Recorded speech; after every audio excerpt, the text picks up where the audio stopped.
Mr. Vavi, good evening. Thanks very much for your time. Your reaction to the announcements that were made by the ANC Secretary General this afternoon? Well, if I was to say we were expecting something different to what we have now received as an official line from the Secretary General, we will be fooling the members of the public. The reality is that the members of various portfolio committees, chairpersons, have to be drawn from within the current members of Parliament. The hues and cries that saluted the swearing in of various members of Parliament, of course, fell on deafening or on deaf ears. And now we're getting the result of it all. The people who are going to be the chairpersons are the same people who have been walking around with the massive clouds above their heads, whose names are frequently being mentioned. Some of them, not all of them, are being frequently mentioned in the Zondo Commission. Some of them we've heard throughout many years. Many very disturbing allegations being placed on their doorsteps. Of course, nothing was ever done. They were not asked to step aside to save the ANC image in line with the resolutions of the ANC national conferences. They remained in town, and now they are being given very senior positions to hold the executive to account. What a joke. And who can be held to account by the people that you put up in the screens of our television just a few minutes ago? It's a joke. But this is a reflection of what the ANC is today. Well, it's a divided organization. Well, I mean... Can I continue? It's a divided organization. When you look at the list... Yes, I was going to say, when you look at the list in its entirety, you do find a lot of people who are not embroiled in any scandal. Now, it would seem like a great deal of balancing act had to be achieved. And you yourself, as a former General Secretary of COSATU, would know how delicate a balance one has to strike when it comes to these sorts of things. Absolutely.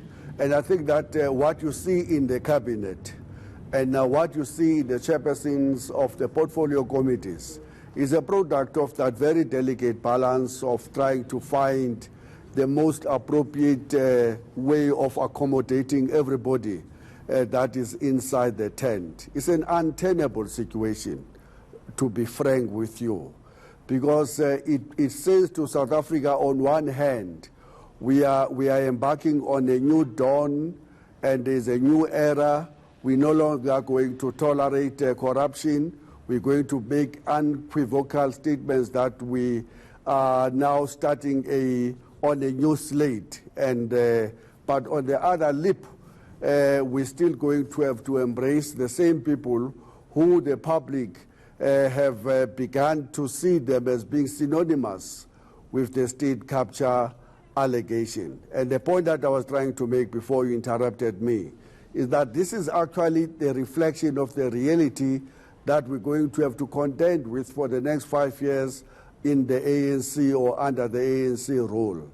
An organization so deeply divided not because of a different ideological currency, divided not because of different political standpoints, but divided because people who belong to different factions have put themselves into pigeonholes, not because the other groupings are better off than the others, but all of them have only one interest in common, and that is to lay their hands on the levers of the state capture for nefarious reasons, in order to pursue personal wealth and to advance personal careers, not necessarily to advance any interest of the South African citizens. That's the tragedy of this, because it then means that for 5 years we're going to continue to have this political uncertainty.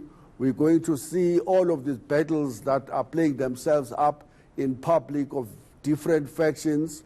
You're not going to know what the ANC policy stance on any matter is about. You're going to have to listen to this faction making a pronouncement at the public level, and only to hear the different faction the next day countering that also publicly without any shame, with a straight face. For 5 years, we're going to have to learn to live with this.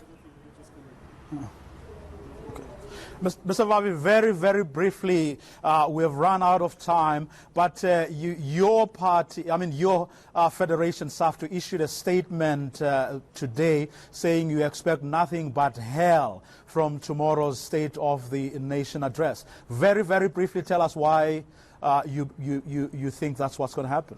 Well, we've already listened to the Minister of Finance reading the medium-term budget policy framework statement. It's hell.